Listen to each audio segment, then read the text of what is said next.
ನಮಸ್ತೆ ಎಲ್ಲರಿಗೂ. ನಾವು ಈ ಸಪ್ತಶತಿಯಲ್ಲಿ ಕಲಿತಾ ಇರುವಂತಹ ವ್ಯಾಕರಣದ ಬಗ್ಗೆ ಇನ್ನೊಂದು ಸಾರಿ ಮನವರಿಕೆ ಮಾಡಿಕೊಡ್ಬೇಕು ಅಂತ ನಾನು ಅಂದ್ಕೊಂಡೆ. ನೋಡಿ, ಆ ಇಂದವರೆಗೆ ಆಹಾ, ಅ ಆ ಇ ಉ ಎ ಐ ಒ ಓ ಔ ಅಂ ಆಹಾ, ಇಲ್ಲಿಂದ ಆ ಇಂದ ಆಹಾವರೆಗೆ ಇರುವಂಥದ್ದು ಸ್ವರಗಳು ಅಂತ ಕರಿತೀವಿ. ಕ ಖ ಗ ಘ ङ ಅದು ನೋಡಿ, ತೆಂಗು ಅಂತ ಹೇಗೆ ಹೇಳ್ತೀವೋ ಹಾಗೆ ಇಂಗು ಅಂತ ಹೇಳಿದ್ವ ಅಂತ ಬರಬೇಕದು. ಖ ಖ ಗ ಘ ङ. ಇಲ್ಲಿ ನೋಡಿ, ಇದನ್ನು ನೀವು ಉಚ್ಚರಿಸ್ಬೇಕು ಅಂದರೆ ಕ ಖ ಗ ಘ ङ ಅಂತ ಹೇಳಬೇಕು. ಚ ಛ ಜ ಝ ಞ, ಟ ಠ ಡ ಢ ಣ, ತ ಥ ದ ಧ ನ. ಅಂದರೆ ನೋಡಿ, ಇಲ್ಲಿ ಈ ಕೊನೆಯ ಸಾಲುಗಳು ಏನಿದ್ದಾವೆ ಇದನ್ನು ಅನುಸ್ವರಗಳು ಅಂತ ಹೇಳ್ತಾರೆ. ಅನುಸ್ವರಗಳು ಅಂತ ನೋಡಿ ಇಲ್ಲಿದೆ.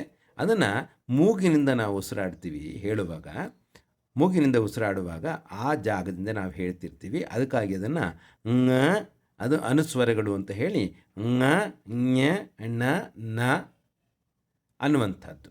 ಮ ಕೂಡ ಅಂದರೆ ಈ 5 ಸಾಲಿನ 5ನೆಯ ಸ್ತಂಭ ಏನಿದೆ ಅದನ್ನು ನಾವು ಯಾವಾಗಲೂ ಅನುಸ್ವರಗಳು ಅಂತ ಹೇಳ್ತೀವಿ.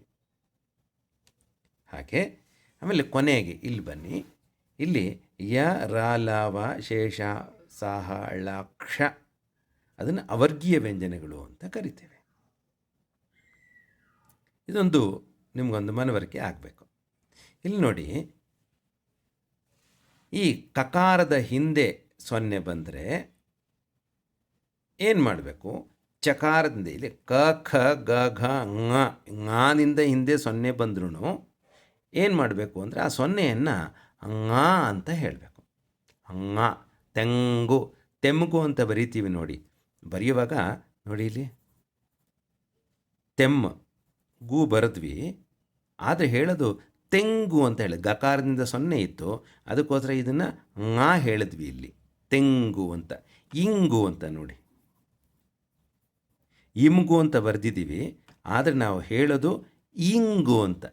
ಈ ನೋಡಿ, ಇದು ङ ಆಯಿತು, ಅರ್ಧ ङ ಆಯಿತು, ಇಂಗ್ ಆಯಿತು. ಇಮ್ ಅಂತ ಬರೆದಿದ್ದೀವಿ, ನಾವು ಮಾಡೋದು ಇಂಗ್ ಅಂತ ಹೇಳ್ತೀವಿ, ನಾವು ಇಂಗು ಅಂತ ಹೇಳಿದ್ವಿ.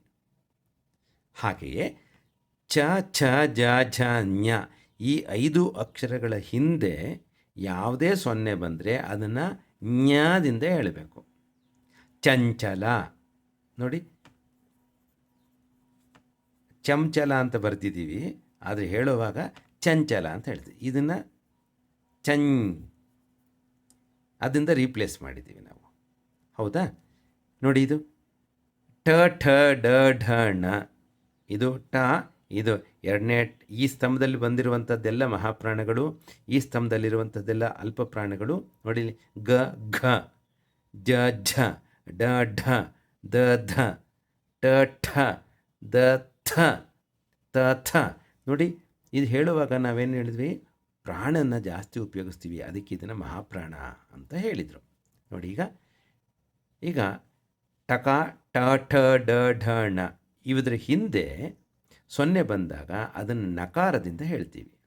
ಇನ್ನೊಂದನ್ನು ಇದಕ್ಕೆ ನೋಡೋಣ. ಈಗ ಎಕ್ಸಾಂಪಲ್, ಟಮ್ ಟಣ ಬರೆದ್ವಿ, ಆದರೆ ಹೇಳೋದು ಟಂಟಣ ಅಂತ ಹೇಳ್ತೀವಿ. ಹಣ್ಣು ಮಾಡಿದ್ವಿ, ಅದನ್ನು ಟಂಟಣ ಅಂತ ಹೇಳಿದ್ವಿ. ಹಾಗೆ ಕಂಟು ಅಂತ ಹೇಳ್ತೀವಿ ನೋಡಿ, ಕಮ್ಟು ಅಂತ ಬರಿತೀವಿ, ಕಂಟು ಅಂತ ಹೇಳ್ತೀವಿ. ನೋಡಿ,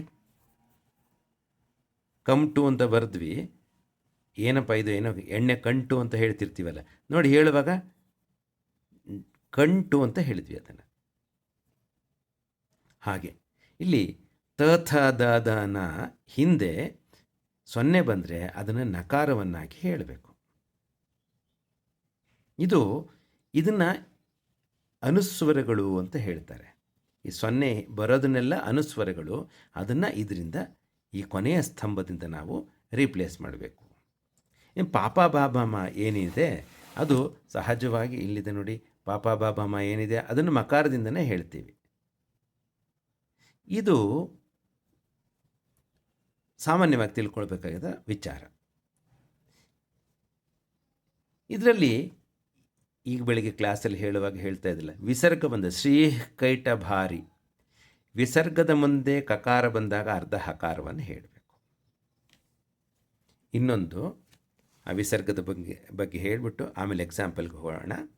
ಇಲ್ಲಿ ವಿಸರ್ಗ ಮುಂದೆ ಸಕಾರ ಬಂದಾಗ ಸಾಕ್ ಸಾವತ್ ಮಾಡ್ಕೋಬೇಕು, ವಿಸರ್ಗದ ಮುಂದೆ ಶಕಾರ ಬಂದಾಗ ಶಾಕ್ ಶಾವತ್ ಮಾಡ್ಕೋಬೇಕು, ವಿಸರ್ಗ ಮುಂದೆ ಶಕಾರ ಬಂದಾಗ ಶಾಕ್ ಶಾವತ್ ಮಾಡ್ಕೋಬೇಕು ಅದನ್ನು. ಹಾಗೆ ವಿಸರ್ಗದ ಮುಂದೆ ಪಕಾರ ಬಂದಾಗ ಎಫ್ ಹಾಕೋಬೇಕು ಅಂತ ಈಗಾಗಲೇ ಹೇಳಿದೆ. ಈ ಅನುಸ್ವರದ ಮುಂದೆ ಲಕಾರ ಬಂದಾಗ ಲಾಕ್ ಲಾವತ್ ಮಾಡ್ಕೋಬೇಕು. ಇದೇ ಅನುಸ್ವರದ ಮುಂದೆ ಯಕಾರ ಬಂದಾಗ ಯಾಕೆ ಯಾವತ್ ಮಾಡ್ಕೋಬೇಕು. ಇಲ್ಲಿ ನೋಡಿ ಎಕ್ಸಾಂಪಲ್ಲು, ವಿಸರ್ಗ ಮುಂದೆ ಕಕಾರ ಬಂತು, ವಿಸರ್ಗ ಮುಂದೆ ಖಕಾರ ಬಂತು, ಅದನ್ನು ಅರ್ಧ ಹಕಾರ ಅರ್ಧ ಖಕಾರವಾಗಿ ನಾವು ಮಾಡ್ಕೋಬೇಕು ಅಂತ. ಅಲ್ಲಿ ವಿಸರ್ಗ ಮುಂದೆ ವಿಸರ್ಗ ಶಕಾರವಾಗಿ ಬಿಡುತ್ತೆ, ಹೀಗೆ ಹೋಗುತ್ತೆ. ನೋಡಿ ಇಲ್ಲಿ ಎಕ್ಸಾಂಪಲ್ಗಳು, ಇದನ್ನು ತಿಳ್ಕೊಂಡ್ಬೇಡ ಒಂದು ಸಾರಿ.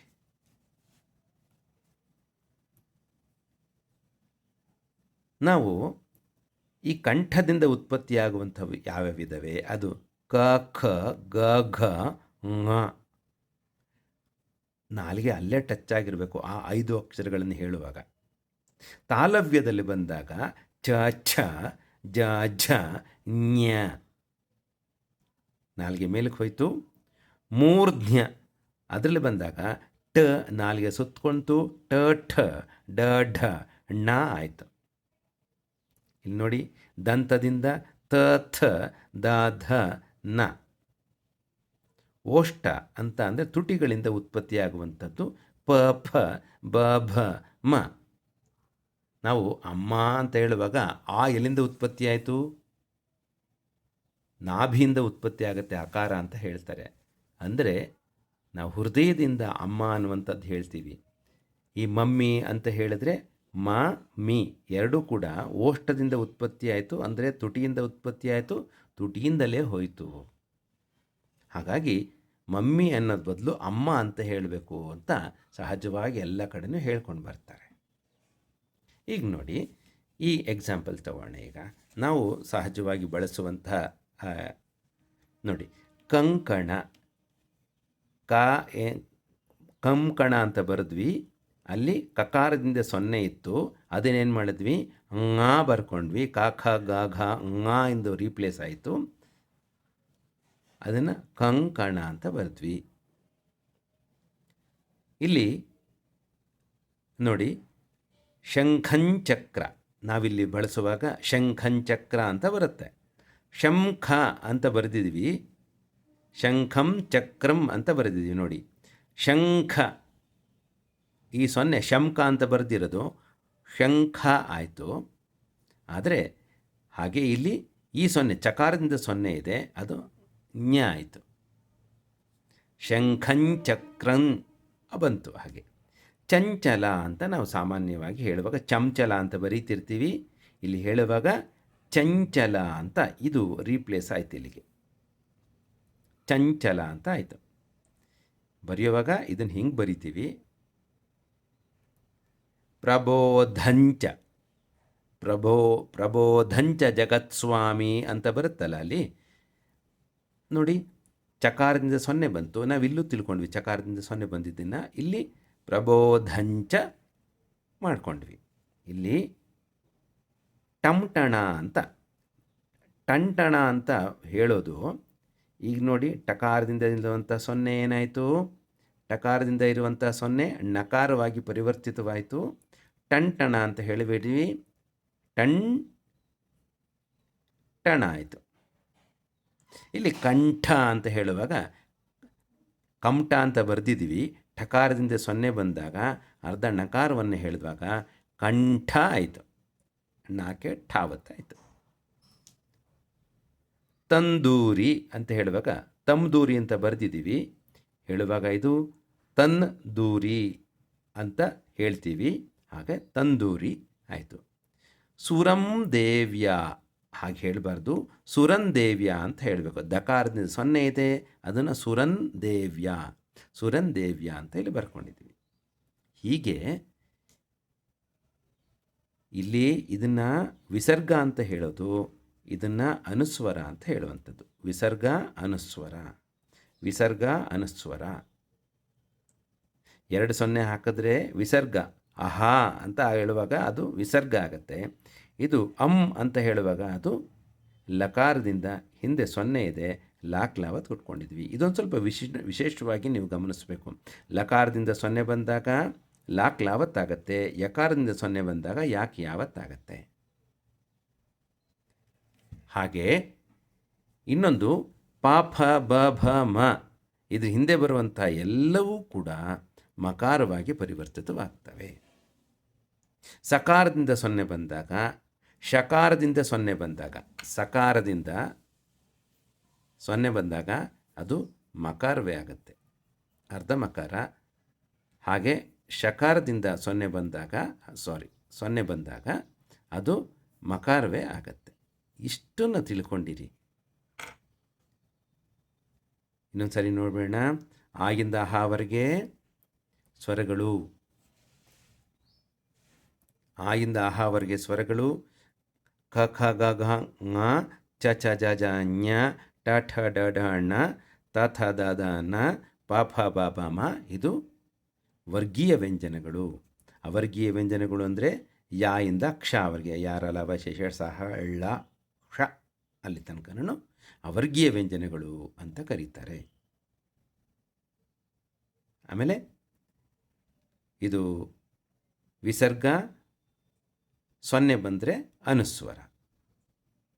ಹಾಗೆ ಇಷ್ಟನ್ನು ತಿಳ್ಕೊಳ್ಳಿ, ನಿಮಗೆ ಅನುಕೂಲ ಆಗತ್ತೆ ಅಂತ ಅಂದ್ಕೊಳ್ತೀನಿ. ಈ ವಿಡಿಯೋ ನಿಮಗೆ ಅನುಕೂಲ ಆಗ್ಬೋದು. ದಯವಿಟ್ಟು ಗಮನಿಸಿ. ಧನ್ಯವಾದಗಳು ಎಲ್ಲರೂ ನೋಡಿದ್ದಕ್ಕೆ, ತಿಳ್ಕೊಂಡಿದ್ದಕ್ಕೆ.